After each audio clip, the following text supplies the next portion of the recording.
Hey, welcome Broken World Entertainment, and it's official. We have our brand new Superman and Lois Lane. It broke late yesterday evening and then confirmed by a tweet from James Gunn himself. And we have David Cornsweet to play Clark Kent / Kal-El, and Rachel Brosnahan is set to play Lois Lane. Who are they? Well, I've never heard of David Cornsweet. He's a 29-year-old who's appeared in a movie called Pearl, another one called Hollywood, and The Politician. Rachel Brosnahan is a little more known. She stars in The Marvelous Miss Maisel. She was in House of Cards. And she's 32. Now, there's of course going to be people jumping on saying he doesn't have the look and she doesn't have the look, whatever. I'm not going to do that. I've never heard of the guy. I've never seen him in anything. So I have no idea what he's like. As for Rachel Brosnahan, I know of the show she's in, but I've never watched them, so I have no idea what she's like. But I think a bigger question comes to mind with this casting announcement, and that is, will anyone actually care by the time this movie comes around? Superhero fatigue seems to be really setting in. Just look at The Flash. It's absolutely tanking at the box office. Look at what's happening at Marvel. Their movies are tanking at the box office. Their shows are some of the worst viewed on Disney Plus. Secret Invasion basically has almost as bad viewership numbers as Ms. Marvel had. And Ms. Marvel was their lowest viewed show. Less than 1 million tuned in for the first episode of Secret Invasion. Now, this announcement comes hot on the heels of studios pulling out of Comic-Con, but of the second week with The Flash crashing and burning at the box office. And it leads to the question as well, did they announce this now to try and take the focus off The Flash? If they had waited a couple of weeks, they could have come out in Hall H at San Diego Comic-Con and announced this. There's no Marvel there, so they would have stolen the whole show. But they didn't. They've dropped it right here and right now.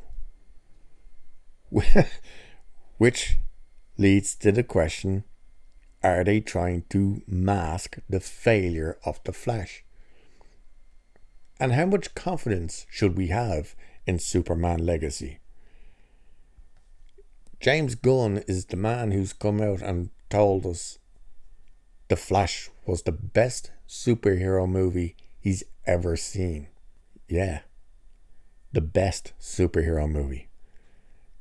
It's garbage. And everyone that's watched it has said so. We also have the fact that some of the people working with him on the script were none other than Tom King, one of the worst comic book writers and someone who destroyed the legacy of Batman in the comics, as well as the Birds of Prey writer. You remember Birds of Prey, don't you? The ill-fated Harley Quinn movie, which was another disaster.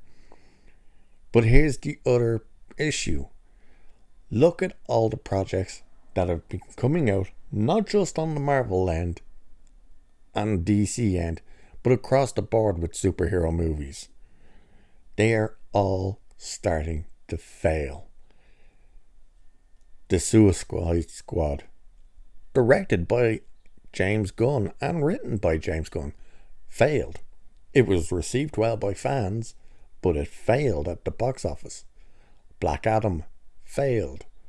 And right after Black Adam, James Gunn took charge, and the first thing he did was announce Henry Cavill was fired, which subsequently told audiences that the upcoming slate was pointless. Ergo, Shazam 2 Fury of the Gods failed. The Flash is crashing and burning right now. It's failing. Blue Beetle is absolutely going to fail. Not just because we were told it's pointless, not just because hero fatigue is setting in, but because no one has a goddamn clue who and what Blue Beetle is. And then we get one more outing of Aquaman in The Lost Kingdom, which they're going to have another issue to promote, much like they did The Flash, because Amber Heard is still very much a part of it. And this movie, Superman Legacy, is the first in the new DCU, but the Authority is the second movie. That's right, they're skipping over setting up the Justice League first. They give you the knockoff Justice League that, once again, nobody has heard of. And Superman Legacy isn't meant to come out until 2025. So we have David Cornsweet, who is 29. By the time the movie comes out, he'll be 31. Rachel Brosnahan is 32. By the time the movie comes out, she'll be 34. So the whole idea of resetting with a younger cast has already started to extend their ages. By the time they get around possibly to doing a sequel to that movie, what age is he going to be then? He's probably going to be about 36. So again, the question is, what is the point? And by the time 2025 comes around, will anyone have any actual interest in this? Now, he has the look in the face for the superhero. He's got a bit of that gel, but he definitely doesn't have the build. At least, not yet. Probably going to have to start popping those steroids, boy. Popping those steroids and hitting those weights. Eating at least 4,000 calories a day. Because this dude needs to bulk up. He's got next to no shoulders. And this is meant to be Superman.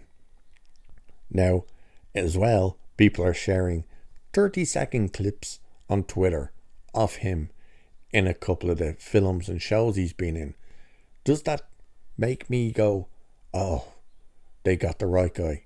No, I can't judge how a person's going to perform as one of the most iconic superheroes that ever graced this earth in comic book form, movie form, television form, any form, through a 30-second clip. As for Rachel, I've heard nothing but good things about her. Again, I've never seen her performance, and it's not like she's the one to try and elevate the movie. That'll all be down to none other than Superman. But I think this movie already has the biggest uphill battle possible, as it's going to have to try and contend with the disastrous box office that is continuing with the superhero genre in full. The idea that Tom King and the writer of Birds of Prey are involved. The fact that how much trust can we actually put in to James Gunn when he just constantly seems to lie, even though he likes to say he never lies. It's all he seems to do. And the fact that this movie is to come out in 2 and a half years' time, what state is the superhero genre gonna be in at that stage if it's not just dead and buried? So there you go. Our Superman and Lois Lane have been cast. And the one thing that's surprising everyone is they're white. Everyone else is probably about to be completely race swapped. But they're the minor characters, so, well, for now they're the minor characters. Rumours are Bill Skarsgård is up for Lex Luthor. Who knows? We'll find out, I suppose, in the next coming weeks. But this also shows that Warner Brother probably ain't going to be going to Comic Con either.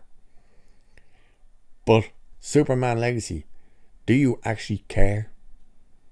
Are you going to not be able to look past the Henry Cavill performance?